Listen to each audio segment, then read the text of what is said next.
ओम नमो भगवते वासुदेवाय नमः। भक्तजनों, आप सभी को योगिनी एकादशी की विशेष हार्दिक शुभकामनाएं।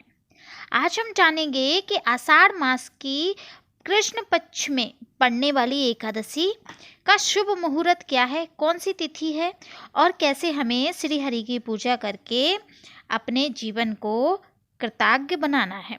चलिए शुरू करते हैं। इससे पहले प्रेम से जयकारा लगाएंगे। भगवान विष्णु और माँ लक्ष्मी की जय। आषाढ़ मास के कृष्ण पक्ष की एकादशी को योगिनी एकादशी कहा जाता है। ये एकादशी साल में पड़ने वाली 24 एकादशियों में से काफ़ी खास है। इस दिन भगवान विष्णु के साथ माँ लक्ष्मी की विधिवत पूजा करने शुभ फलों की प्राप्ति होती है। अनजाने में किए गए कार्यों से मुक्ति मिल जाती है। इसके साथ ही सुख समृद्धि धन संपदा की प्राप्ति होती है।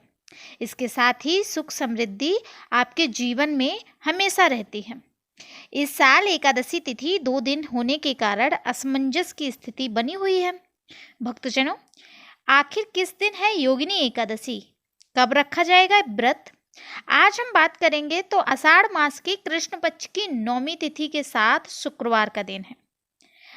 आज के पंचांग में राहुकाल शुभ अशुभ समय से लेकर योगिनी एकादशी तक है या नहीं, इस पर भी हम चर्चा करेंगे। कब है योगिनी एकादशी, ये जान लेते हैं। हिंदू पंचांग के अनुसार आषाढ़ माह के कृष्ण पक्ष की एकादशी 21 जून 2025 को सुबह 7:18 पर प्रारंभ होगी। वहीं 22 जून को 4:27 पर समाप्त हो जाएगी। ऐसे में 21 जून को एकादशी तिथि जो है वो उसका व्रत रखा जाएगा। 21 जून 2025 को योगिनी एकादशी का व्रत रखा जाएगा। नोट कर लीजिएगा, योगिनी एकादशी पूजा मुहूर्त क्या है, चलिए बता देते हैं। ब्रह्म मुहूर्त 4:04 से सुबह 4:44 तक रहेगा।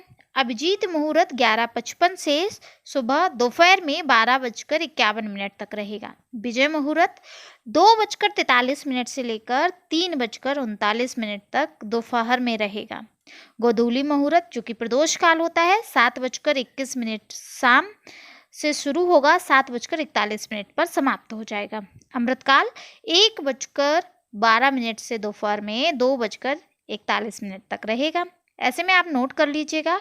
उसके बाद अब हम जानेंगे कि कौन कौन से हमें पूजा के विधि जो है वो कौन कौन सी है और उसके साथ साथ हमें किस प्रकार से श्री हरि की पूजा करनी है।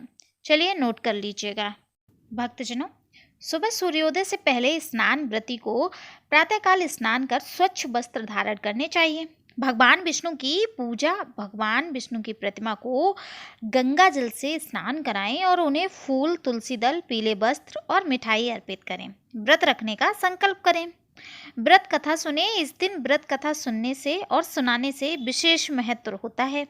इससे सभी के कष्ट दूर हो जाते हैं। भोजन व्रती को योगिनी एकादशी के दिन अन्न का सेवन नहीं करना चाहिए, केवल फलाहार करें। यह जल या फिर जल ग्रहण करें।